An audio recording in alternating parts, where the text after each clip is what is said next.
ದಯಮಾಡಿ ಎಲ್ಲ ಕೂತ್ಕೋಬೇಕು. ದಯಮಾಡಿ ಎಲ್ಲರೂ ಕೂರ್ಬೇಕು. ಎಲ್ಲರೂ ಕೂತ್ಕೊಳ್ಬೇಕು. ಏಯ್ ಬಾವುಟ ನಿಲ್ಸವೆ. ಏಯ್ ನಿಲ್ಸು. ಏಯ್ ನಿನ್ಗೆಲ್ಲ ಹೇಳೋದು. ಎಲ್ಲ ಬಾವುಟ ಎಲ್ಲ ಕೆಳಗಡೆ ಇಡಿ.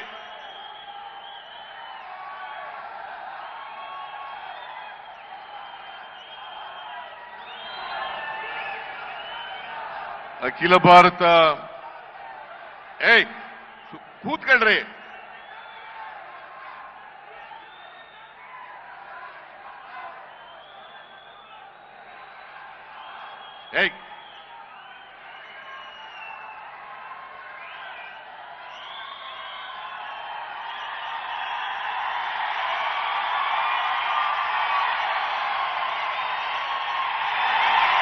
ನಾನು ಹೋಗ್ತೀನಿ.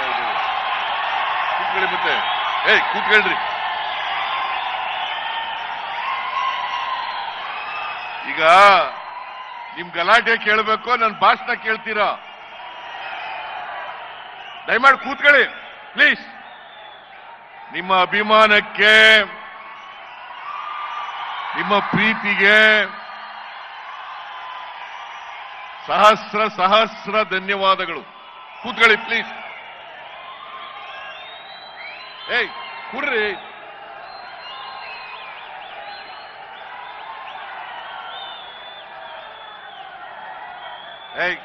ಬಿಡಪ್ಪ. ಸಾಕ್ ಬಿಡು.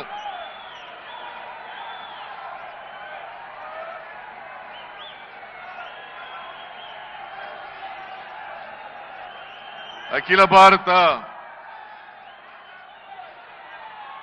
ಕಾಂಗ್ರೆಸ್ ಪಕ್ಷದ ಪ್ರಧಾನ ಕಾರ್ಯದರ್ಶಿಗಳು, ಕರ್ನಾಟಕ ರಾಜ್ಯದ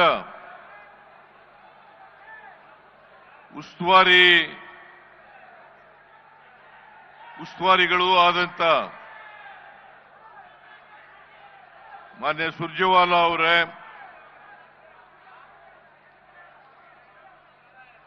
ಪ್ರದೇಶ ಕಾಂಗ್ರೆಸ್ ಸಮಿತಿಯ ಅಧ್ಯಕ್ಷರು, ರಾಜ್ಯದ ಉಪಮುಖ್ಯಮಂತ್ರಿಗಳು ಆದಂತ ಶ್ರೀ ಡಿ.ಕೆ. ಶಿವಕುಮಾರ್ ಅವರೇ,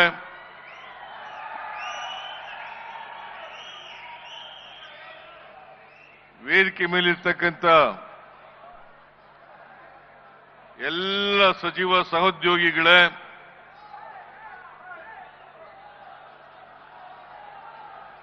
ಶಾಸಕ ಮಿತ್ರರೇ, ಸಂಸತ್ತಿನ ಸದಸ್ಯರುಗಳೇ, ಮಾಜಿ ಶಾಸಕರೇ, ಮಾಜಿ ಸಂಸತ್ ಸದಸ್ಯರುಗಳೇ,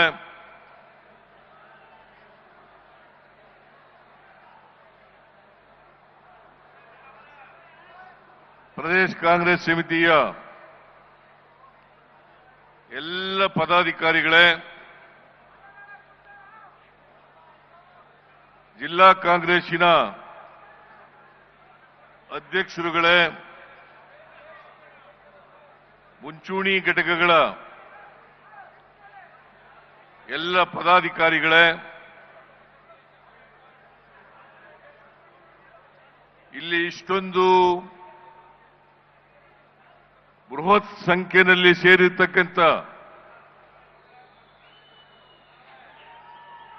ರಾಜ್ಯದ ಮೂಲೆ ಮೂಲೆಗಳಿಂದ ಬಂದಿರತಕ್ಕಂಥ ಎಲ್ಲ ಆತ್ಮೀಯ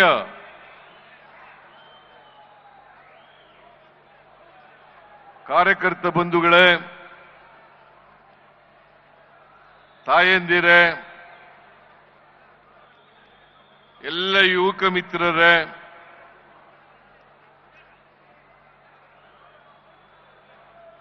ಸುದ್ದಿ ಮಾಧ್ಯಮದ ಎಲ್ಲ ಸ್ನೇಹಿತರೆ, ಮೊದಲಿಗೆ ನೀವೆಲ್ಲರೂ ಕೂಡ ಬೆಳಿಗ್ಗೆಯಿಂದಲೇ ಮಹಾರಾಜ ಕಾಲೇಜ್ ಮೈದಾನಕ್ಕೆ ಬಂದಿದ್ದೀರಿ. ಲಕ್ಷಾಂತರ ಜನ ಸೇರಿದ್ದೀರಿ. ಇಲ್ಲಿ ಬಹಳ ಅಭಿಮಾನದಿಂದ ಪ್ರೀತಿಯಿಂದ ನೀವೆಲ್ಲರೂ ಕೂಡ ಇಲ್ಲಿ ಜಮಾಯಿಸಿದ್ದೀರಿ. ನೀವೆಲ್ಲರೂ ಕೂಡ ಯುದ್ಧದಲ್ಲಿ ಯುದ್ಧ ಮಾಡ್ತಕ್ಕಂಥ ಸೈನಿಕರಿದ್ದಂತೆ ಯೋಧರು ಅಂತಕ್ಕಂಥ ಮಾತುಗಳನ್ನು ನಿಮಗೆ ಹೇಳಲಿಕ್ಕೆ ಬಯಸ್ತಾ ಇದ್ದೇನೆ.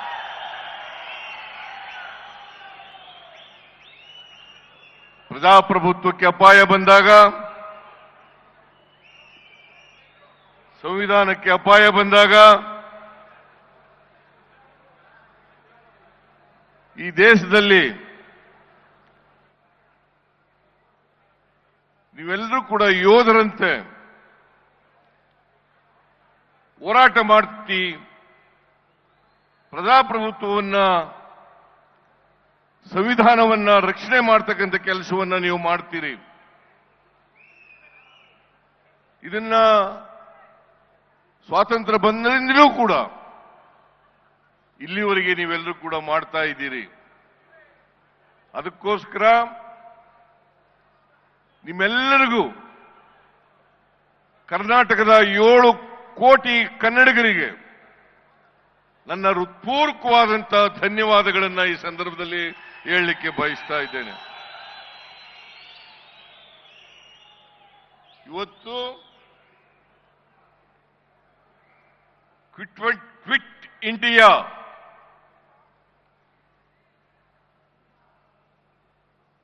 ಚಳವಳಿಯ ದಿನ.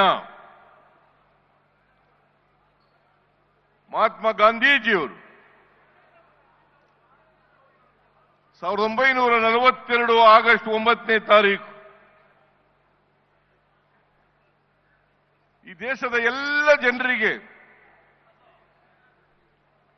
ಕರೆಯನ್ನು ಕೊಟ್ಟಂತ ದಿನ. ಬ್ರಿಟಿಷ್ನವರಿಗೆ ಎಚ್ಚರಿಕೆಯನ್ನು ಕೊಟ್ಟು, ಬ್ರಿಟಿಷರೇ ದೇಶವನ್ನು ಬಿಟ್ಟು ತೊಲಗಿ ಅಂತಕ್ಕಂಥ ಕಹಳೆಯನ್ನ ಊದಂತ ದಿನ ಅಂತಕ್ಕಂಥದನ್ನ ಇವತ್ತು ನಾವು ಮರೀಲಿಕ್ಕೆ ಸಾಧ್ಯ ಇಲ್ಲ. ಮಹಾತ್ಮ ಗಾಂಧೀಜಿಯವರ ನೇತೃತ್ವದಲ್ಲಿ ಈ ದೇಶದಲ್ಲಿ ಸ್ವಾತಂತ್ರ್ಯ ಹೋರಾಟ ಮಾಡಿ ಎಲ್ಲ ಸ್ವಾತಂತ್ರ್ಯ ಯೋಧರು ಕೂಡ ತ್ಯಾಗ ಬಲಿದಾನಗಳನ್ನು ಮಾಡಿ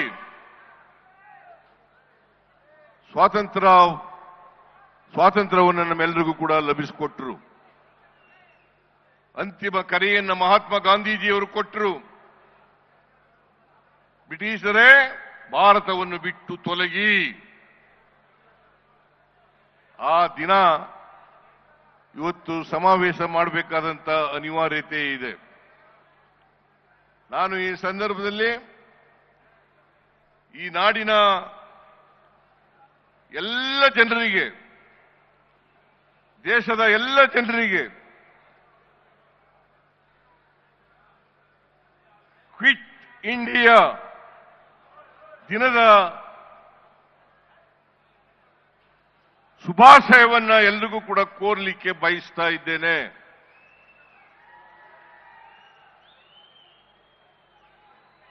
ಇವತ್ತು ನಮ್ಮ ನಾಡಿನಲ್ಲಿ ಮತ್ತು ದೇಶದಲ್ಲಿ ಕೋಮುವಾದಿಗಳನ್ನ, ಜಾತಿವಾದಿಗಳನ್ನ,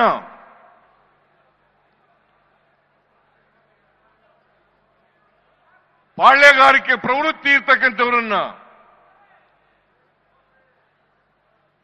ರಾಜಕೀಯದಿಂದ ಓಡಿಸಬೇಕಾದಂತ ಅನಿವಾರ್ಯತೆ ಇದೆ ಅಂತಕ್ಕಂಥದ್ದನ್ನ ಇವತ್ತು ನಾವೆಲ್ಲರೂ ಕೂಡ ಅರ್ಥ ಮಾಡ್ಕೋಬೇಕಾಗ್ತದೆ. ಮನುವಾದಿಗಳು, ಜಾತಿವಾದಿಗಳು,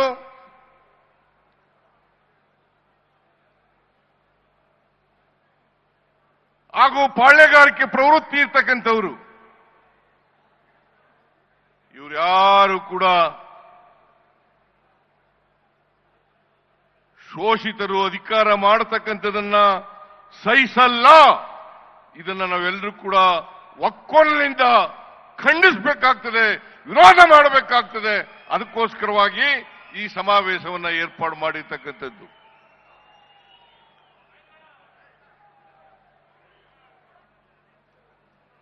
ದೇವರಾಜ ಅರಸರವರಿಗೆ ಇದೇ ಗತಿಯಾಯಿತು,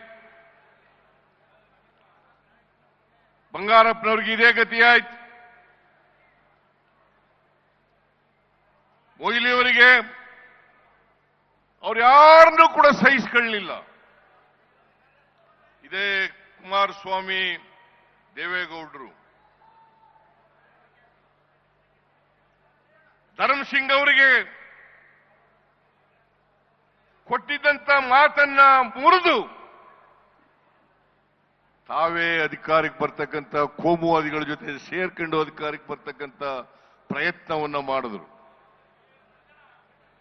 ಅಧಿಕಾರವನ್ನು ಮಾಡಿದ್ರು. 20 ತಿಂಗಳು ಹಂಚಿಕೊಂಡು ಅಧಿಕಾರ ಮಾಡಿದ್ರು. ದೇವೇಗೌಡರು ಮತ್ತು ಕುಮಾರಸ್ವಾಮಿ ಅವರು ಯಾವತ್ತೂ ಕೂಡ ಕೊಟ್ಟ ಮಾತಿನಂತೆ ನಡ್ಕೊಳ್ತಕ್ಕಂಥ ವ್ಯಕ್ತಿಗಳಲ್ಲ. ಸೇಡಿನ ರಾಜಕೀಯವನ್ನು ಮಾಡೋದರಲ್ಲಿ, ದ್ವೇಷದ ರಾಜಕಾರಣವನ್ನು ಮಾಡೋದರಲ್ಲಿ, ಬೇರೆಯವರು ಅಧಿಕಾರದಲ್ಲಿ ಇರ್ತಕ್ಕಂಥದನ್ನ ಸಹಿಸಲಿಕ್ಕೆ ಸಾಧ್ಯ ಆಗದೆ ಇರ್ತಕ್ಕಂಥ ಮನಸ್ಥಿತಿ ಇರ್ತಕ್ಕಂಥವರು ದೇವೇಗೌಡರು ಮತ್ತು ಅವರ ಕುಟುಂಬ ಅಂತಕ್ಕಂಥದನ್ನ ಇವತ್ತು ಅನಿವಾರ್ಯವಾಗಿ ಹೇಳಲೇಬೇಕು ಅಂತಕ್ಕಂಥ ಮಾತುಗಳನ್ನ ತಮಗೆ ತಿಳಿಸಲಿಕ್ಕೆ ಬಯಸ್ತಾ ಇದ್ದೇನೆ. ನೀವೆಲ್ಲ ನೋಡಿದ್ರಿ ಟಿವಿನಲ್ಲಿ ಬಿಜೆಪಿಯವರು ಜೆಡಿಎಸ್ನವರು ಹೇಗೆ ಒಬ್ರಿಗೊಬ್ರು ಬೈದಾಡ್ಕೊಂಡಿದ್ರು. ದೇವೇಗೌಡರು ಹೇಳ್ತಾ ಇದ್ರು, ಅಧಿಕಾರದಲ್ಲಿದ್ದ ಅವರು ಬಿಜೆಪಿಯವರ ಜೊತೆ ಸೇರ್ಕೊಳ್ಳೋದಕ್ಕಿಂತ ಮುಂಚಿತವಾಗಿ ನರೇಂದ್ರ ಮೋದಿ ಅವರು ಪ್ರಧಾನಮಂತ್ರಿ ಆದರೆ ನಾನು ಈ ದೇಶದಲ್ಲಿ ಇರೋದಿಲ್ಲ ಅಂತ ಹೇಳಿದ್ರು. ಈ ದೇಶದಲ್ಲಿ ಇರೋದಿಲ್ಲ ಅಂತ ಹೇಳಿದ್ರು. ಕುಮಾರಸ್ವಾಮಿ ಅವರು ಮುಖ್ಯಮಂತ್ರಿ ಆದಾಗ 2006ನೇ ಇಸ್ವಿನಲ್ಲಿ ಏನಾದರೂ ಬಿಜೆಪಿಯವ್ರ ಜೊತೆ ಕುಮಾರಸ್ವಾಮಿ ಸೇರ್ಕೊಂಡು ಸರ್ಕಾರ ಮಾಡಿದ್ರೆ ನನ್ನ ಎಣದ ಮೇಲೆ ಮಾಡಬೇಕು ಅಂತ ಹೇಳಿದ್ರು. ಎಣದ ಮೇಲೆ ಮಾಡಬೇಕು ಅಂತ ಹೇಳಿದ್ರು. ಈಗ ಕೋಮುವಾದಿಗಳ ಜೊತೆ ಸೇರ್ಕೊಂಡು ಷಡ್ಯಂತ್ರವನ್ನು ಮಾಡಿ ಕೇಂದ್ರ ಸರ್ಕಾರ ಜೊತೆ ಶಾಮೀಲಾಗಿ ಕರ್ನಾಟಕದ ಬಿಜೆಪಿ ಜೊತೆ ಸೇರ್ಕೊಂಡು ನಮ್ಮ ಸರ್ಕಾರವನ್ನ ದುರ್ಬಲಗೊಳಿಸತಕ್ಕಂಥ ದುಷ್ಟ ಪ್ರಯತ್ನವನ್ನ ಮಾಡ್ತಾ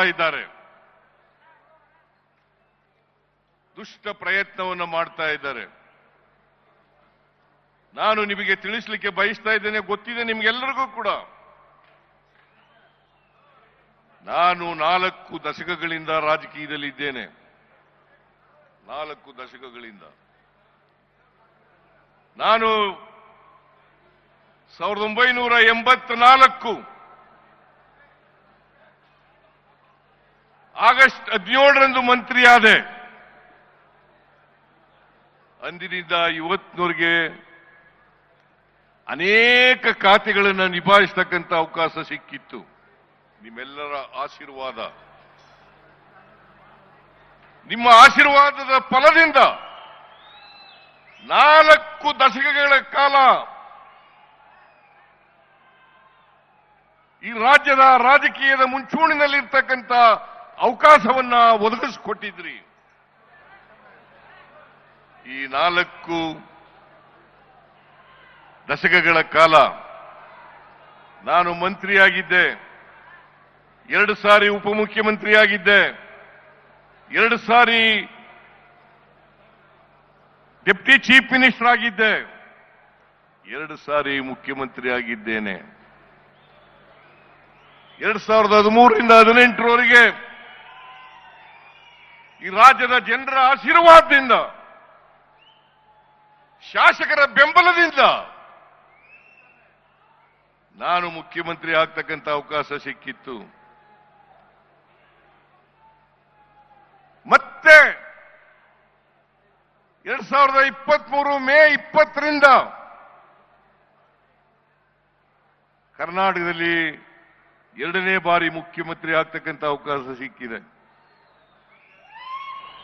ಈ 40 ವರ್ಷಗಳ ಸುದೀರ್ಘ ರಾಜಕಾರಣದಲ್ಲಿ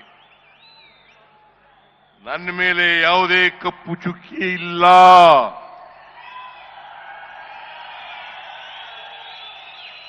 ನನ್ನ ರಾಜಕೀಯ ಜೀವನ ತೆರೆದ ಪುಸ್ತಕ. ನಾನು ಇಷ್ಟೆಲ್ಲ ಅಧಿಕಾರ ಸಿಕ್ಕಿದ್ರು ಕೂಡ ನನಗೆ ಆಸ್ತಿ ಮಾಡ್ತಕ್ಕಂಥ ವ್ಯಾಮೋಹ ಬರಲಿಲ್ಲ, ನನ್ನ ಕುಟುಂಬಕ್ಕೆ ಬರಲಿಲ್ಲ. ನನ್ನ ಧರ್ಮಪತ್ನಿ ಹೆಂಡತಿ ಪಾರ್ವತಿ ಯಾವತ್ತೂ ಕೂಡ ಸಾರ್ವಜನಿಕ ಸಭೆಗಳಿಗೆ ಬಂದಿಲ್ಲ.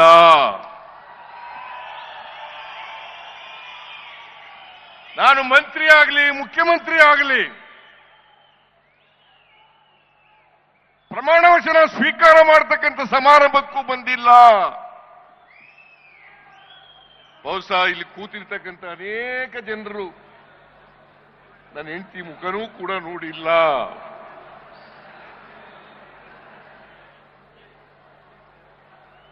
ಅವರು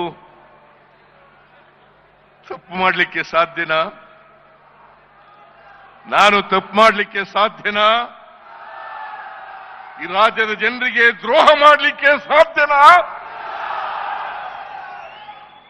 ಯಾವತ್ತೂ ಕೂಡ ದ್ರೋಹ ಮಾಡಲ್ಲ, ಮಾಡಿಲ್ಲ, ಮಾಡೋದು ಇಲ್ಲ. ನಾನು ಎಲ್ಲಿವರೆಗೆ ರಾಜಕೀಯದಲ್ಲಿ ಇರ್ತೀನಿ ಅಲ್ಲಿವರೆಗೆ ಮಾಡಲ್ಲ.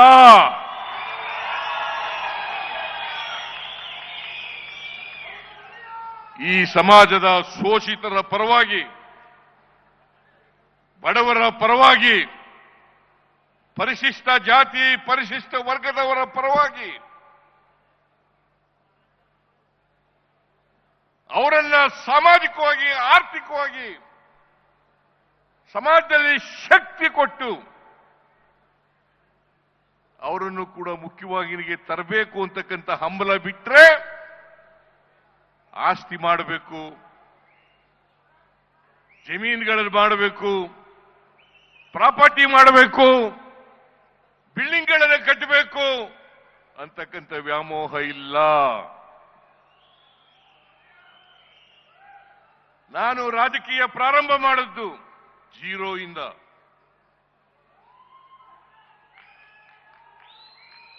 ನಿಮಗೆ ನಿಜ ಹೇಳಬೇಕು ಅಂದ್ರೆ 1983ನೇ ಇಸ್ವಿನಲ್ಲಿ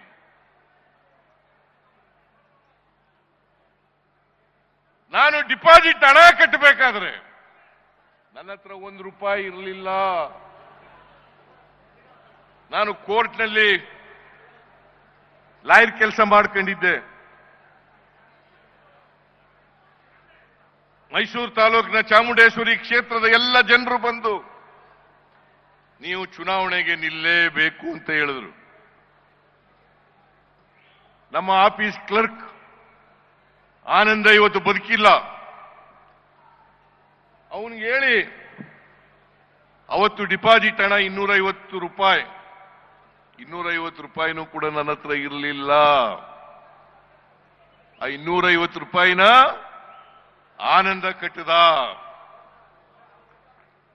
ಜನರೇ ದುಡ್ಡು ಕೊಟ್ಟು ಎಲೆಕ್ಷನ್ ಅನ್ನ ಗೆಲ್ಲಿಸಿದ್ರು. ಇಡೀ ಚುನಾವಣೆಗೆ ನಾನು ಸ್ವತಂತ್ರ ಅಭ್ಯರ್ಥಿಯಾಗಿದ್ದೆ. ಚುನಾವಣೆಗೆ ಜನರೇ ದುಡ್ಡು ಕೊಟ್ಟು ಒಟ್ಟು ಖರ್ಚಾದಂತ ಹಣ 63,000 ರೂಪಾಯಿ. ನಾನು ಇವತ್ತಿಗೂ ಕೂಡ ನಮ್ಮ ಅಪ್ಪ ಶ್ರೀಮಂತ ಅಲ್ಲ, ನಮ್ಮ ಕುಟುಂಬ ಶ್ರೀಮಂತ ಕುಟುಂಬ ಅಲ್ಲ, ಆದ್ರೆ ಹೊಟ್ಟೆ ಬಟ್ಟೆಗೆ ನೇರವಾಗಿದ್ದಂತ ಕುಟುಂಬ. ಹಾಗಾಗಿ ನಮ್ಮಪ್ಪ ರಾಜಕೀಯಕ್ಕೆ ಬರಬೇಡ ಅಂತ ಹೇಳ್ತಿದ್ದ. ನೀನು ರಾಜಕೀಯಕ್ಕೆ, ನಾನು ತಾಲೂಕು ಬೋರ್ಡ್ ಎಲೆಕ್ಷನ್ ನಿಂತ 1978ನೇ ಇಸ್ವಿನಲ್ಲಿ ನಮ್ಮಪ್ಪನ ಕೇಳದೆ ಹೋಗಿ ತಾಲೂಕು ಅಭಿವೃದ್ಧಿ ಮಂಡಳಿಗೆ ನಿಲ್ಬೇಕು ಅಂತ ಇದ್ದೀನಿ, ನನಗೆ ಒಪ್ಪಿಗೆ ಕೊಡು ಅಂತ ಕೇಳಿದೆ ನಮ್ಮ ಅಪ್ಪನಿಗೆ. ನೀನು ಚುನಾವಣೆಗೆ ನಿಲ್ಕೂಡುದು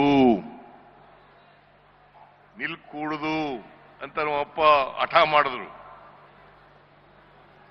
ನಾನು ಊರಿನವರೆಲ್ಲ ಪಂಚಾಯಿತಿ ಸೇರಿಸಿದೆ. ನೀವು ದುಡ್ಡು ಕೊಡಬೇಡಪ್ಪ, 1 ರೂಪಾಯಿನೂ ಕೊಡಬೇಡ, ನಾನು ಚುನಾವಣೆ ನಿಂತ್ಕೋತೀನಿ, ಗೆದ್ದು ಬರ್ತೀನಿ ಅಂತ ಹೇಳಿ ಪಂಚಾಯತಿನಲ್ಲಿ ತೀರ್ಮಾನ ಮಾಡಿ ಪಂಚಾಯತಿಯವರೆಲ್ಲ ಹೇಳಿದ ಮೇಲೆ ನಮ್ಮ ಅಪ್ಪ ಒಪ್ಕೊಂಡ. ಹಾಗಾಗಿ ಇಡೀ ತಾಲೂಕು ಬೋರ್ಡ್ ಎಲೆಕ್ಷನ್ಗೆ ನಾನು ಮತ್ತು ಮಹೇಶ MLC ಆಗಿದ್ರು. ಅವನು ಸ್ಕೂಟ್ರು, ಆ ಸ್ಕೂಟ್ರಲ್ಲಿ ಆಂಬ್ಯುಲೆನ್ಸ್ಗೆ ಬಂದು ಚುನಾವಣೆಯಲ್ಲಿ ಗೆದ್ದೆ ನಾನು. 83ರಲ್ಲಿ ನಿಮ್ಗೆಲ್ಲ ಗೊತ್ತಿದೆ, ನೀವೇ ಗೆಲ್ಲಿಸಿದವರು ಅನೇಕ ಜನ ಚಾಮುಂಡೇಶ್ವರಿ ಕ್ಷೇತ್ರದ ಜನ ಇಲ್ಲಿದ್ದೀರಿ, ನೀವೇ ಗೆಲ್ಲಿಸಿದ್ರಿ. 63,000 ರೂಪಾಯಿ ಚುನಾವಣೆ ಖರ್ಚಾಯ್ತು. 2 ವರ್ಷ ಶಾಸಕನಾಗಿದ್ದೆ, ಮತ್ತೆ ಚುನಾವಣೆ ಬಂತು, ಮತ್ತೆ ಜನರೇ ಗೆಲ್ಲಿಸಿದ್ರು. ನನ್ನ 9 ಚುನಾವಣೆಗಳನ್ನು ಕೂಡ ಜನರೇ ಗೆಲ್ಲಿಸಿದ್ದಾರೆ ಹೊರತು ನಾನು ಮನೆಯಿಂದ 1 ರೂಪಾಯಿ ಖರ್ಚು ಮಾಡಿಲ್ಲ.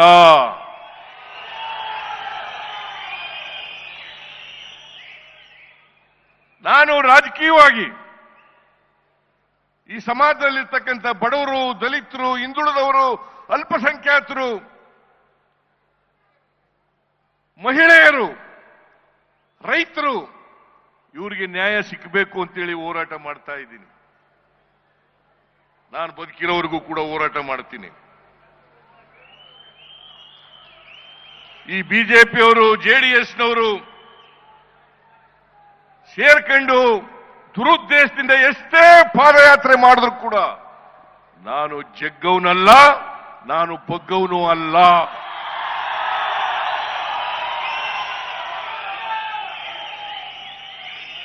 ನಾನು ಜಗ್ಗವನೂ ಅಲ್ಲ, ಬಗ್ಗವನೂ ಅಲ್ಲ. ನಿಮ್ಮ ಆಶೀರ್ವಾದ ಎಲ್ಲಿವರೆಗಿರ್ತದೆ ಅಲ್ಲಿವರೆಗೆ ನನಗೆ ಯಾರೂ ಕೂಡ ಮುಟ್ಲಿಕ್ಕೆ ಸಾಧ್ಯ ಇಲ್ಲ.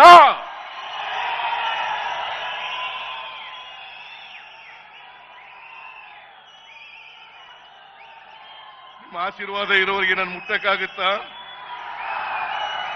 ಈ ಬಿಜೆಪಿಯವರು, ಜೆಡಿಎಸ್ನವರು ನನ್ನನ್ನು ಅಲುಗಾಡಿಸ್ಲಿಕ್ಕಾಗುತ್ತಾ? ನಮ್ಮ ಸರ್ಕಾರ ತೆಗೆದಾಕಕ್ಕಾಗುತ್ತಾ? ಯಾಕಂತಂದ್ರೆ ನಾನು 2ನೇ ಸಾರಿ ಮುಖ್ಯಮಂತ್ರಿ ಆಗ್ಬಿಟ್ಟಿದ್ದೀನಿ. ದೇವರಾಜ ಅರಸರವರ ನಂತರ ಸಂಪೂರ್ಣ 5 ವರ್ಷಗಳನ್ನ ಪೂರೈಸಿರ್ತಕ್ಕಂಥ ಯಾರಾದರೂ ಮುಖ್ಯಮಂತ್ರಿ ಇದ್ರೆ ಅದು ಸಿದ್ದರಾಮಯ್ಯ ಅಂತಕ್ಕಂಥದ್ದನ್ನ ಕರ್ನಾಟಕದಲ್ಲಿ ತಿಳ್ಕೋಬೇಕಾಗ್ತದೆ. ಅದಕ್ಕೆ ಹೊಟ್ಟೆ ಉರಿ ಅವರಿಗೆ.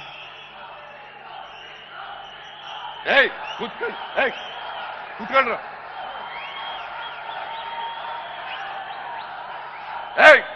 ಕೂತ್ಕೊಂಡ್ರು.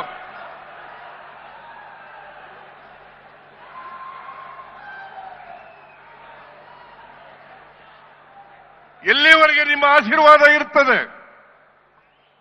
ನಿಮ್ಮ ಪ್ರೀತಿ ಅಭಿಮಾನ ಇರ್ತದೆ, ಅಲ್ಲಿವರೆಗೆ ಬಿಜೆಪಿಯವರಿಂದಾಗಲಿ ಜೆಡಿಎಸ್ನವರಿಂದಾಗಲಿ ನನ್ನನ್ನು ಅಲುಗಾಡಿಸ್ಲಿಕ್ಕೆ ಸಾಧ್ಯ ಇಲ್ಲ, ನಮ್ಮ ಸರ್ಕಾರವನ್ನ ಅಲುಗಾಡಿಸ್ಲಿಕ್ಕೆ ಸಾಧ್ಯ ಇಲ್ಲ.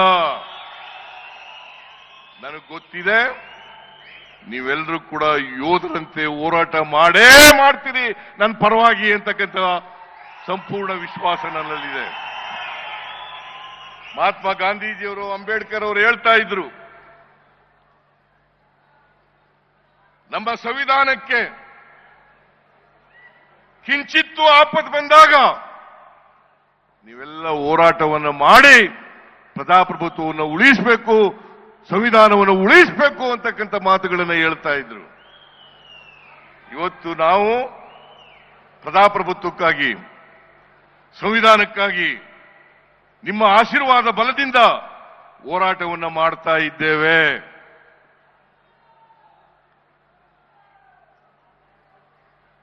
ಈ ಸಾರಿ ವಿಧಾನಸಭೆ ಕರೆದಾಗ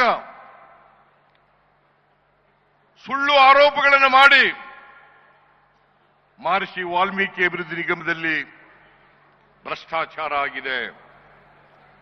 ನಾನು ಭ್ರಷ್ಟಾಚಾರ ಆಗಿಲ್ಲ ಅಂತ ಹೇಳಲೇ ಇಲ್ಲ. ಭ್ರಷ್ಟಾಚಾರ ಆಗಿದೆ. ಆದರೆ ವಾಲ್ಮೀಕಿ ಅಭಿವೃದ್ಧಿ ನಿಗಮದಲ್ಲಿ ನಡೆದಿರ್ತಕ್ಕಂಥ ಭ್ರಷ್ಟಾಚಾರಕ್ಕೂ ನಮಗೂ ಸಂಬಂಧ ಇಲ್ಲ.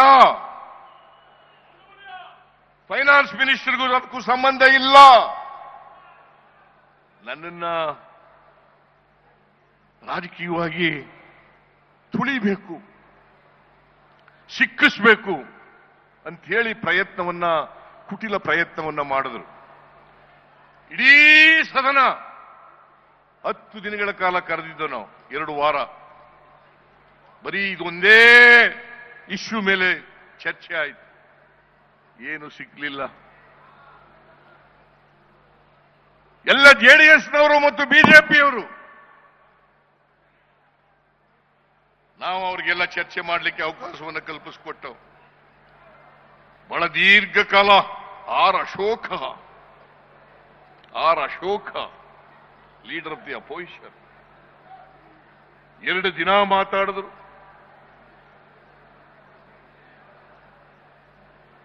ಅಸಂಬದ್ಧವಾಗಿ ಮಾತಾಡಿದ್ರು. ಯಾವುದೇ ದಾಖಲಾತಿಗಳನ್ನ ಇಟ್ಟುಕೊಂಡು ಚರ್ಚೆ ಮಾಡಲಿಲ್ಲ.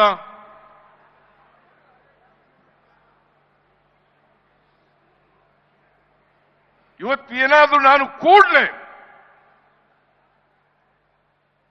ಈ ವಿಚಾರ ಪ್ರಸ್ತಾಪ ಆದ ತಕ್ಷಣ, ಪತ್ರಿಕೆಯಲ್ಲಿ ಬಂದ ತಕ್ಷಣ SIT ರಚನೆ ಮಾಡಿ ತನಿಖೆ ಮಾಡಲಿಕ್ಕೆ ಪ್ರಾರಂಭ ಮಾಡಿತು. ಯಾರು ವಾಲ್ಮೀಕಿ ಅಭಿವೃದ್ಧಿ ನಿಗಮ ಮಂಡಲದಲ್ಲಿ ಆರೋಪಿಗಳಿದ್ದಾರೆ, ಅವರೆಲ್ಲರನ್ನೂ ಕೂಡ ಅರೆಸ್ಟ್ ಮಾಡಿದ್ರು. 12 ಜನರನ್ನು ಅರೆಸ್ಟ್ ಮಾಡಿಸಿದ್ದೀವಿ. 12 ಜನರನ್ನು ಅರೆಸ್ಟ್ ಮಾಡಿದ್ದೀವಿ. ಸ್ಪೆಷಲ್ ಇನ್ವೆಸ್ಟಿಗೇಷನ್ ಟೀಮ್ ಒಟ್ಟು ವಾಲ್ಮೀಕಿ ಅಭಿವೃದ್ಧಿ ಮಂಡಳಿನಲ್ಲಿ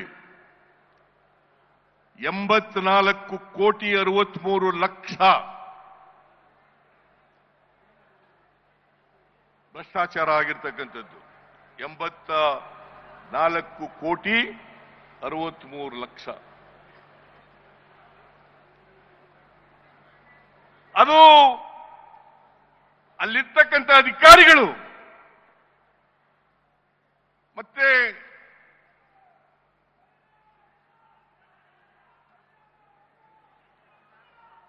ಅಲ್ಲಿರ್ತಕ್ಕಂಥ ಅಧಿಕಾರಿಗಳು ಯಾರು ಬರ್ಕೊಟ್ಟವರು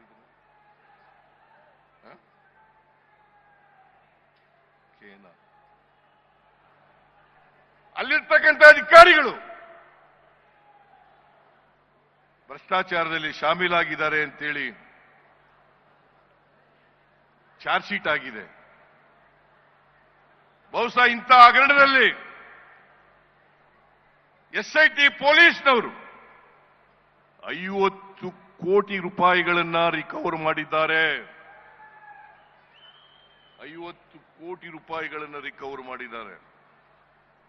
46 ಕೋಟಿ ರೂಪಾಯಿಗಳನ್ನ ಹೈದರಾಬಾದ್ನಲ್ಲಿರ್ತಕ್ಕಂಥ ಸೊಸೈಟಿ, ಆ ಸೊಸೈಟಿಗೆ 46 ಕೋಟಿಗಳನ್ನ ಸೀಜ್ ಮಾಡಿದ್ದಾರೆ. ಈಗ ಚಾರ್ಜ್ ಶೀಟ್ ಕೂಡ ಸಲ್ಲಿಸಿದ್ದಾರೆ. ಈ ಇಡಿಯವರು ಸುವೋಮೋಟೋ ಎಂಟರ್ ಆಗ್ಬಿಟ್ಟಿದ್ದಾರೆ.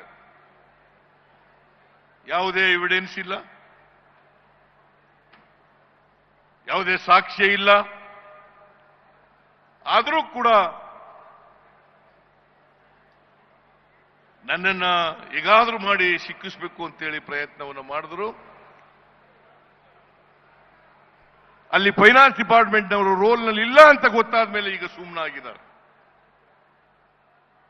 ನಾವು ಕೂಡಲೇ ತನಿಖೆ ಮಾಡಿಸಿ ಚಾರ್ಜ್ ಶೀಟ್ ಕೂಡ ಹಾಕಿದ್ದೀವಿ. ಅದು ವಿಫಲ ಆದಮೇಲೆ ಈಗ ಮೂಢ ಹಗರಣ ಅಂತ ಹೇಳಕ್ ಶುರು ಮಾಡಿದ್ದಾರೆ. ಅದು ಹಗರಣನೇ ಅಲ್ಲ, ಹಗರಣನೇ ಅಲ್ಲ. ಏಯ್ ಕೂತ್ಕೊಳ್ರಿ, ಕೂತ್ಕೊಳ್ರಿ. ಹಗರಣನೇ ಅಲ್ಲ, ಹಗರಣ ಹಗರಣ ಹಗರಣ ಹಗರಣ ಅಂತೇಳಿ ಬೊಬ್ಬೆ ಇಡ್ಲಿಕ್ಕೆ ಶುರು ಮಾಡಿದ್ದಾರೆ.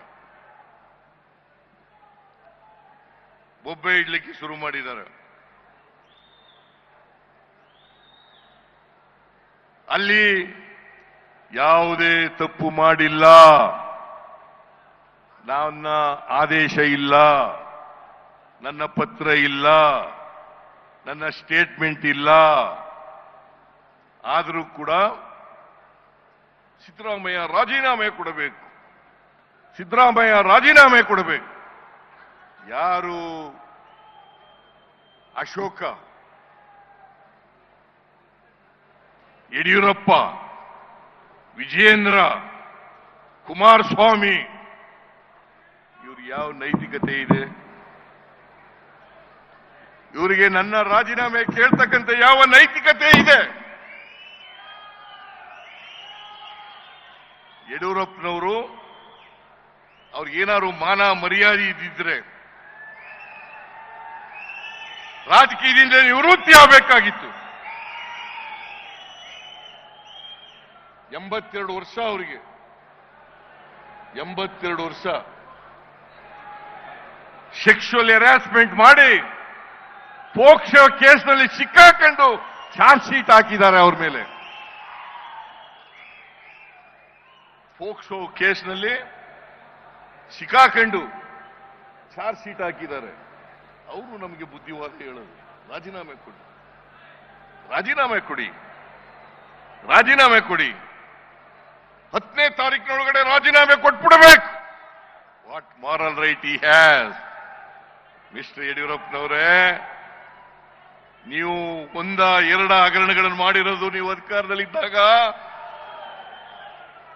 ಸುಮಾರು 18-20 ಹಗರಣಗಳಲ್ಲಿ ಸ್ವತಃ ಯಡಿಯೂರಪ್ಪನವರೇ ಪಾಲ್ದಾರರಲ್ಲಿ ಸಿಕ್ಕಾಕೊಂಡಿದ್ದಾರೆ.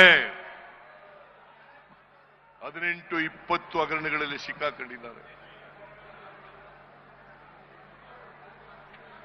ವಿಜಯೇಂದ್ರ ಅನೇಕ ಹಗರಣಗಳಲ್ಲಿ ಸಿಕ್ಕಾಕೊಂಡಿದ್ದಾರೆ. ಈಗೆಲ್ಲ ನೀವು ನೋಡಿದ್ರಿ ಯತ್ನಾಳ್ ಅವರ ಸ್ಟೇಟ್ಮೆಂಟ್ ಅನ್ನು. ಯಾರು ಹೇಳಿರೋದು?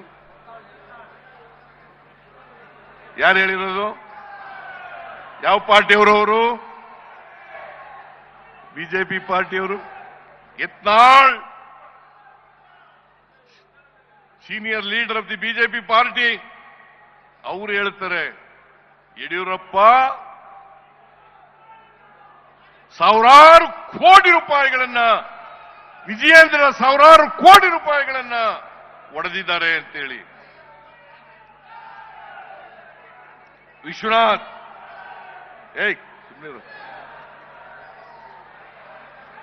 ಮೇಲ್ಮನೆಯ ಸದಸ್ಯ ಅಪ್ಪರ್ ಭದ್ರಾ ಯೋಜನೆಯಲ್ಲಿ 20,000 ಕೋಟಿ ರೂಪಾಯಿಗಳನ್ನ ಲೂಟಿ ಹೊಡೆದಿದ್ದಾರೆ.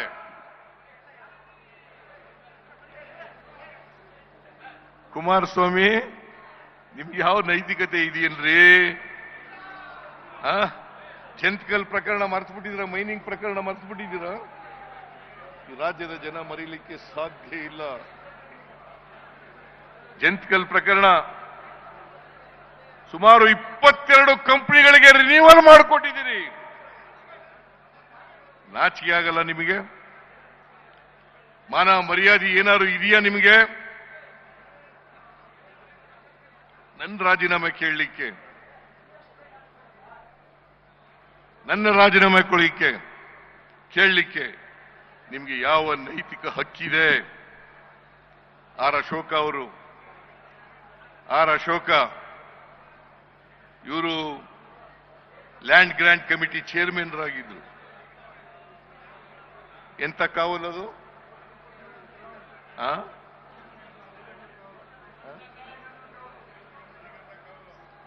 2,500 ಎಕರೆ ಜಮೀನನ್ನು ಹಂಚಿದ್ದಾರೆ.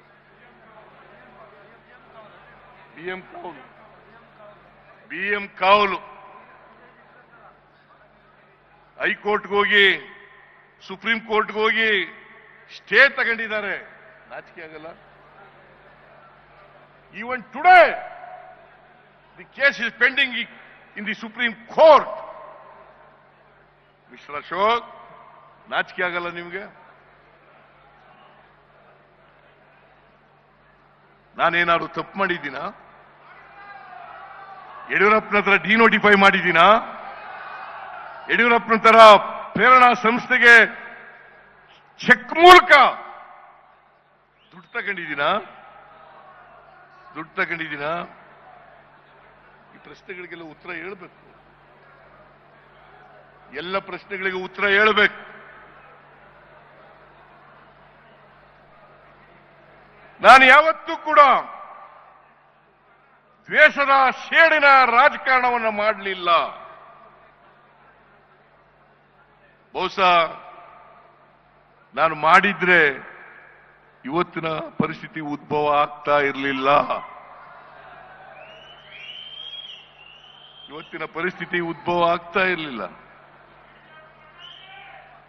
ಇವರೆಲ್ಲರೂ ಜೈಲಿಗೆ ಹೋಗ್ಬೇಕಾಗಿದ್ದವರು. ಅಶೋಕ, ವಿಜೇಂದ್ರ, ಕಲ್ಕತ್ತಾದಲ್ಲಿ ಶೆಲ್ ಕಂಪನಿಗಳ ಮೂಲಕ ದುಡ್ಡು ಹೊಡೆದಿರೋರು ಯಾರು? ವಿಜೇಂದ್ರ ಯಾರು?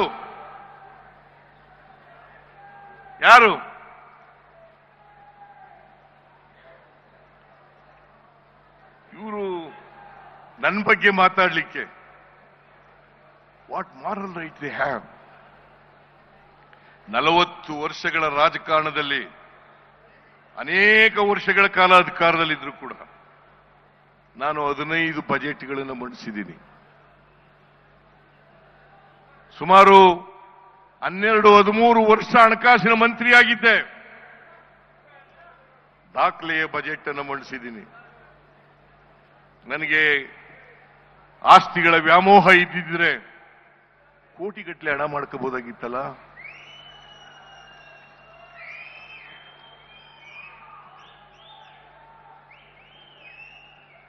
ನಿಜ ಹೇಳಬೇಕು ಅಂದ್ರೆ ಮೊನ್ನೆವರೆಗೆ ನನಗೆ ಮೈಸೂರಿನಲ್ಲಿ ಮನೆ ಇರಲಿಲ್ಲ. ಈಗ ಮನೆ ಕಟ್ತಾ ಇದ್ದೀನಿ. ಹಿಂದೆ 2 ಮನೆ ಕಟ್ಟಿ ಮಾರ್ಬಿಟ್ಟೆ ಸಾಲ ತೀರ್ಸಕ್ಕೋಸ್ಕರ. 2 ಮನೆ ಕಟ್ಟಿ ಮಾರ್ಬಿಟ್ಟೆ. ಮರ್ಚೆಂಟ್ಸ್ ಕೋಆಪರೇಟಿವ್ ಸಾಲ ಮಾಡ್ಕೊಂಡು ಮನೆ ಕಟ್ಟಿದ್ದೆ. ಮರ್ಚೆಂಟ್ ಕೋಆಪರೇಟಿವ್ ಬ್ಯಾಂಕ್ನವರು ನೋಟಿಸ್ ಕೊಟ್ಬಿಟ್ರು ನನಗೆ.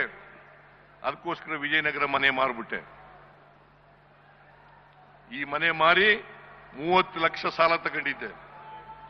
30 ಲಕ್ಷ ತೀರ್ಸ್ಲಿಕ್ಕೋಸ್ಕರ ಮನೆನೇ ಮಾರ್ಬಿಟ್ಟೆ. ಒಂದು ದಿನ ವಾಸಕ್ಕೆ ಹೋಗ್ಲಿಲ್ಲ. ಇದು ನನ್ನ ಇತಿಹಾಸ. ನಾನು ಚುನಾವಣೆ ಗೆದ್ದದ್ದು 83ರಲ್ಲಿ. ಒಂದು ಬಾಡಿಗೆ ಮನೆ ರೂಮ್ನಲ್ಲಿ ಇಟ್ಕೊಂಡು ಗೆದ್ದದ್ದು. ಬಾಡಿಗೆ ರೂಮು. ಅಲ್ಲಿಂದಲೇ ಚುನಾವಣೆ ಮಾಡಿದೆ. ಅಲ್ಲಿಂದೇ ಲೋಕಸಭಾ ಚುನಾವಣೆ ಮಾಡಿದೆ. ಅಲ್ಲಿಂದೇ 83ರ ವಿಧಾನಸಭಾ ಚುನಾವಣೆ ಮಾಡಿದೆ. ನಿಮ್ಮೆಲ್ಲರ ಆಶೀರ್ವಾದದಿಂದ ಗೆದ್ದು ಬಂದೆ, ಮಂತ್ರಿಯಾದೆ.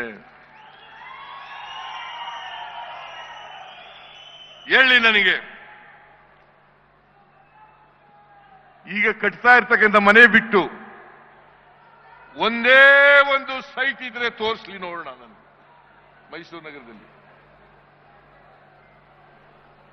ಸುಮಾರು 45 ವರ್ಷದಿಂದ ರಾಜಕೀಯದಲ್ಲಿದ್ದೀನಿ, ವಕೀಲನಾಗಿದ್ದೆ. ತೋರಿಸ್ಲಿ ನೋಡೋಣ.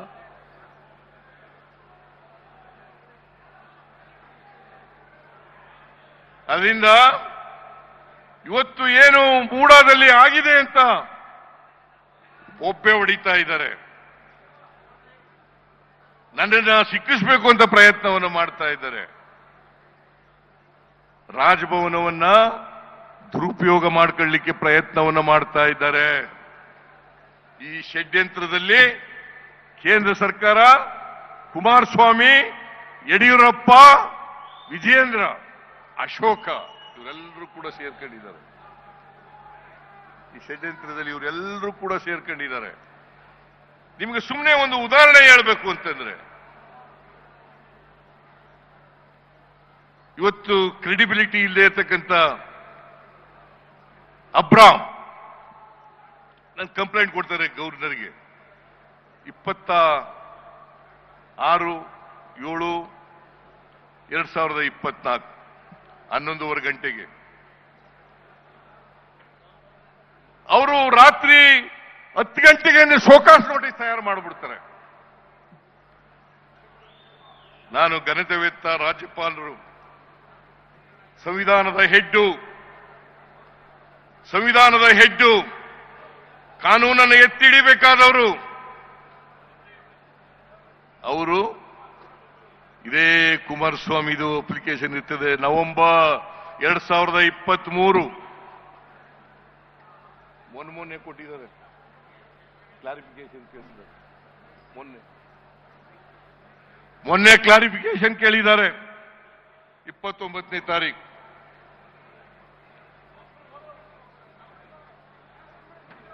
ಜೊಲ್ಲೆ, ಶಶಿಕಲಾ ಜೊಲ್ಲೆ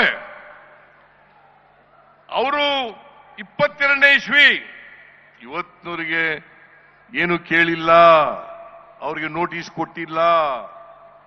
ನಿರಾಣಿ ಅವ್ರ ಮೇಲೆ ನೋಟಿಸ್ ಕೊಟ್ಟಿಲ್ಲ. ಘನತೆವೆತ್ತ ರಾಜ್ಯಪಾಲರು ನನ್ನ ಕೇಸ್ನಲ್ಲಿ ಬಹಳ ಆತುರವಾಗಿ ಕೊಟ್ಬಿಟ್ಟಿದ್ದಾರಲ್ಲ. ಇದರಲ್ಲಿ ಬೋನಫೈಡೀಸ್ ಇದೆಯಾ? ಕಾನೂನು ರೀತಿ ಮಾಡಿದ್ದಾರಾ? ಮಾಡಿಲ್ಲ.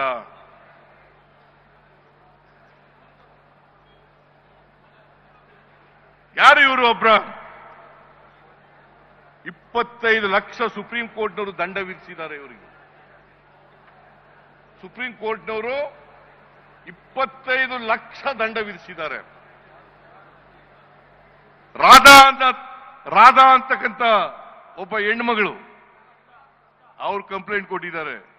ನನಗೆ ಬ್ಲ್ಯಾಕ್ ಮೇಲ್ ಮಾಡಿ ದುಡ್ಡು ಕೇಳಿದ್ರು, ಎಕ್ಸ್ಟಾರ್ಷನ್ ಮಾಡ್ಲಿಕ್ಕೆ ಕೇಳಿದ್ರು ಅಂತೇಳಿ ಅದು ಚಾರ್ಜ್ ಶೀಟ್ ಆಗಿದೆ ಅಂತ ಕೂಡ. ಡಾಕ್ಟರ್ ಸುಧಾ ಚಾರ್ಜ್ ಶೀಟ್ ಆಗಿದೆ. ಇದು ಇವನ ಕ್ರೆಡಿಬಿಲಿಟಿ, ಇವ್ರ ಕ್ರೆಡಿಬಿಲಿಟಿ ಇದು. ಇವರು ಏನ್ ಬಿಜೆಪಿಯವರು, ಜೆಡಿಎಸ್ನವರು, ದೆವ್ವ ಬಂದವ್ರ ರೀತಿ ಏನ್ ಪಾದಯಾತ್ರೆ ಮಾಡ್ತೀವಿ. ಎಲ್ಲಿದೆ ನನ್ನ ತಪ್ಪು? ಎಲ್ಲಿದೆ ನನ್ನ ತಪ್ಪು? ಇಲ್ಲಿ ತನ್ವೀರ್ ಸೇಠ್ ಕೂತಿದ್ದಾರೆ, ಇವರು ಕೂಡ ಮೂಡ ಮೆಂಬರು. ಏನಪ್ಪಾ, ನಾನು ಯಾವತ್ತಾರು ನೀನು ಫೋನ್ ಮಾಡಿದ್ದೀನಾ?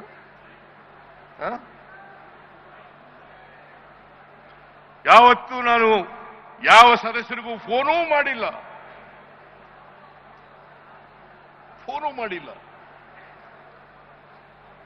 2010ರಲ್ಲಿ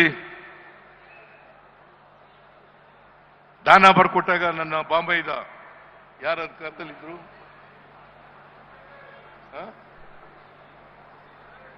ಯಡಿಯೂರಪ್ಪ. ಆಮೇಲೆ 2021ರಲ್ಲಿ ಸೈಟ್ ಕೊಟ್ಟಾಗ ಯಾರ ಅಧಿಕಾರದಲ್ಲಿದ್ರು? ಬಿಜೆಪಿ. ಬಸವರಾಜ ಬೊಮ್ಮಾಯಿ, ಯಡಿಯೂರಪ್ಪ. ಎಲ್ಲಿದೆ ತಪ್ಪು? ಏನಾರು ತಪ್ಪು ಮಾಡಿರ್ತಕ್ಕಂಥದ್ದು ಮೂಢ. ಯಾಕಂದ್ರೆ ಬಿಜೆಪಿಯವರು ಹೇಳ್ತಾರೆ ತಪ್ಪು ಮಾಡಿದ್ದಾರೆ. ನಾನು ಇನ್ಫ್ಲೂಯೆನ್ಸ್ ಮಾಡಿದ್ದೀನಿ ಡೆಪ್ಯೂಟಿ ಚೀಫ್ ಮಿನಿಸ್ಟರ್ ಇದ್ದಾಗ, ಲೀಡರ್ ಆಫ್ ದಿ ಅಪೋಸಿಷನ್ ಆಗಿ ಇನ್ಫ್ಲೂಯೆನ್ಸ್ ಮಾಡಿದ್ದೀನಿ. ಅವ್ರದೇ ಅಧ್ಯಕ್ಷ, ಅವ್ರ ಪಾರ್ಟಿ ಅಧ್ಯಕ್ಷ ರಾಜೀವ್, ಅವನಿಗೂ ಫೋನ್ ಮಾಡಿಲ್ಲ ನಾನು.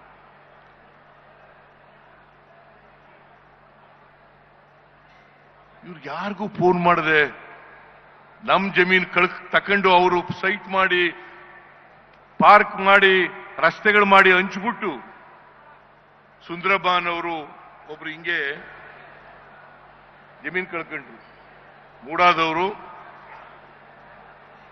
ಸೈಟ್ ಮಾಡಿ, ರಸ್ತೆ ಮಾಡಿ ಹಂಚ್ಬಿಟ್ರು ಅವಳ ಅಯ್ಯಮ್ಮನ ಜಮೀನನ್ನ, ಸುಂದರಮ್ಮ. ಅವರಿಗೆ 50-50 ಅನುಪಾತದಿಂದ ಸೈಟ್ ತಗೊಳ್ಳಿ ಅಂತ ಹೇಳಿದ್ರು. ಅಯ್ಯಮ್ಮ ಒಪ್ಪಲಿಲ್ಲ. ಶಿ ವೆಂಟ್ ಟು ದಿ ಹೈಕೋರ್ಟ್ನವ್ರು ಹೇಳಿದ್ರು, ಚೀಮಾರಿ ಹಾಕಿ ಆ ಯಮ್ಮನಿಗೆ ಡೆವಲಪ್ಡ್ ಏರಿಯಾದಲ್ಲಿ 2 ಎಕರೆ 17 ಗುಂಟನೆ ಎಷ್ಟು ನೀವು ತಗೊಂಡಿದ್ದೀರಿ ಅಷ್ಟೇ ಕೊಡಬೇಕು ಅಂತ ಹೇಳಿದ್ದಾರೆ. Land to land. ನಾವು 3 ಎಕರೆ 16 ಗುಂಟೆ, ನನ್ನ ಹೆಂಡತಿ ಕಳ್ಕೊಂಡಿರೋದು. 2014ರಲ್ಲಿ ಹೇಳಿದ್ರು ನನಗೆ ಮೂಡಾದವರು, ನನ್ನ ಹೆಂಡತಿ ಅರ್ಜಿ ಕೊಟ್ಟಾಗ ನಾನು ಹೇಳಿದೆ, ನಾ ಚೀಫ್ ಮಿನಿಸ್ಟರ್ ಅವರಿಗೆ 1 ಗುಂಟೆನೂ ಕೊಡಕೂಡುದು ಅಂತ ಮೂಡಾದವ್ರಿಗೆ ಹೇಳಿದೆ. 2014ರಿಂದ 21ರವರೆಗೆ ಕೊಡ್ಲಿಲ್ಲ. ಮತ್ತೆ ನಾವು ಇಂಥ ಜಾಗದಲ್ಲಿ ಕೊಡಿ ಅಂತ ಕೇಳಿಲ್ಲ, ಅವರೇ ಕೊಟ್ಟಿದ್ದಾರೆ. ಅಟಾನಮಸ್ ಬಾಡಿ ಅದು. ಮೂಡಾದಲ್ಲಿ ಬೋರ್ಡ್ನಲ್ಲಿ ಬಿಜೆಪಿಯವರಿದ್ದಾರೆ, ಜೆಡಿಎಸ್ನವರಿದ್ದಾರೆ, ಕಾಂಗ್ರೆಸ್ನವರಿದ್ದಾರೆ, ಎಲ್ಲ ಇದ್ದಾರೆ. ಅವರು ಹಿಂದೆ ವಿಸಿಡಮ್ ಕೊಟ್ಟಿದ್ದಾರೆ. ನಮ್ ತಪ್ಪ ಅದು. ನಮ್ಮ 1,48,000 ಚದರಡಿ ನಾವು ಕಳ್ಕೊಂಡಿರೋದು. ನಮಗ್ ಕೊಟ್ಟಿರೋದು 38,284 ಚದರಡಿ, ನಾಟ್ ಇವನ್ 50%. ನಾನು ಹೇಳಿದೆ, ಎಷ್ಟು ಕೊಡ್ತಾರೆ ಅಷ್ಟು ತಗೊಬಿಡು ಅಂತ. ಇದು ಅವರೇ ಕೊಟ್ಟಿರೋದು, ನಾವು ಕೇಳಿದ್ದಲ್ಲ. ಇಂಥ ಕಡೆ ಕೊಡಿ ಅಂತ ಕೇಳಿಲ್ಲ. ಅಲ್ಲಿ ಸೈಟ್ ಇಲ್ಲ ಅಂತೇಳಿ ಬೇರೆ ಕಡೆ ಕೊಟ್ಟಿದ್ದಾರೆ. ಇನ್ನೊಂದು ಆಪಾದನೆ ಮಾಡಕ್ ಶುರು ಮಾಡಿದ್ರು. ಸಿದ್ದರಾಮಯ್ಯ 62 ಕೋಟಿ ಕೇಳ್ಬಿಟ್ಟ. ನಾನು ಹೇಳಿದೆ, ಲ್ಯಾಂಡ್ ಎಕ್ಸ್ಚೇಂಜ್ ಪ್ರಕಾರ 3 ಪಟ್ಟು ಕೊಡಬೇಕಾಗ್ತದಪ್ಪ, ಅಷ್ಟೊಂದು ದುಡ್ಡು ಮೂಡಾದಲ್ಲಿ ಇಲ್ಲ. ಸುಮಾರು ಅದ್ರ ಪ್ರಕಾರ 3% 3 ಟೈಮ್ಸ್ ಕೊಡಬೇಕು ಅಂತಂದ್ರೆ ಜಾಸ್ತಿ ಆಗುತ್ತೆ ದುಡ್ಡು. ಬಡ್ಡಿ ಎಲ್ಲ ಸೇರಿ 60 ಕೋಟಿ ಮೇಲೆ ಹಾಕ್ಬಿಡ್ಬೋದು ಅಂತ ಹೇಳಿದೆ. ಅದನ್ನೇ ತಿರ್ಗಾ ಮುರುಗಿ ಮಾಡಿ ಸಿದ್ದರಾಮಯ್ಯನವರು 62 ಕೋಟಿ ಕೇಳ್ಬಿಟ್ರು. ಸಿದ್ದರಾಮಯ್ಯನವರು 60. ನಾನು ಹೇಳಿದೆ, 62 ಕೋಟಿ ಇಲ್ಲ, ಕಾನೂನು ಪ್ರಕಾರ ಕೊಡಬೇಕಾಗ್ತದೆ ಅಂತ ಹೇಳಿದೆ. ಸೊ ಅದರಲ್ಲಿ ನಮ್ದೇನು ತಪ್ಪಿಲ್ಲ. ನಾನು ಇವ್ರು ಯಾಕೆ ಗೊತ್ತಾ ಪಾದಯಾತ್ರೆ ಮಾಡ್ತಾ ಇರೋದು? ಯಾಕೆ ಗೊತ್ತಾ ಮಾಡ್ತಾ ಇರೋದು? ನಾನು ಬಡವರ ಪರವಾಗಿದ್ದೀನಿ ಅಂತ, ಹಿಂದುಳಿದವ್ರ ಪರವಾಗಿದ್ದೀನಿ ಅಂತ, ದಲಿತರ ಪರವಾಗಿದ್ದೀನಿ ಅಂತ, ಅಲ್ಪಸಂಖ್ಯಾತರ ಪರವಾಗಿದ್ದೀನಿ ಅಂತ. ಬಡವರಿಗೆ 2013ರಿಂದ 2018ರವರೆಗೆ ಅನೇಕ ಬಡವರಿಗೆ ಕಾರ್ಯಕ್ರಮಗಳನ್ನು ಮಾಡೋದು. ಅನ್ನಭಾಗ್ಯ, ಕ್ಷೀರಭಾಗ್ಯ, ಕೃಷಿ ಭಾಗ್ಯ, ಇಂದಿರಾ ಕ್ಯಾಂಟೀನ್, ಮಾತೃಪೂರ್ಣ, ಶೂಭಾಗ್ಯ, ಶಾದಿ ಭಾಗ್ಯ, ಪಶುಭಾಗ್ಯ, ಹೀಗೆ ಅನೇಕ ಬಡವರಿಗೆ ಅನೇಕ ಕಾರ್ಯಕ್ರಮಗಳನ್ನ, ರೈತರಿಗೆ, ಮಹಿಳೆಯರಿಗೆ ಮಾಡೋದು. ಈಗ 5 ಗ್ಯಾರಂಟಿಗಳನ್ನ ಜಾರಿ ಕೊಟ್ಬಿಟ್ಟವಲ್ಲ, ಅದು ಬಡವರಿಗೆ ಶಕ್ತಿ ಕೊಡ್ತಕ್ಕಂಥ ಕೆಲಸವನ್ನು ಮಾಡಿದ್ವಲ್ಲ. ಬಡವರು ಎಲ್ಲ ನಮ್ಮ ಜೊತೆ ನಿಂತಿರಲ್ಲ, ಅದನ್ನು ಸಹಿಸ್ಕೊಳಕ್ಕಾಗಲ್ಲ ಇವ್ರ ಕೈನಲ್ಲಿ, ಅದನ್ನು ಸಹಿಸ್ಕೊಳಕ್ಕಾಗಲ್ಲ. ನೀವು ಇವರೇನೇ ದೊಂಬರಾಟ ಆಡ್ರಿ, ನಾನು ಈ ರಾಜ್ಯದ ಜನರಲ್ಲಿ ಮನವಿಯನ್ನ ಮಾಡ್ತೇನೆ, ಕೈ ಮುಗಿದು ಪ್ರಾರ್ಥನೆ ಮಾಡ್ತೇನೆ. ನಿಮ್ಮ ಆಶೀರ್ವಾದ ನಿರಂತರವಾಗಿರಲಿ.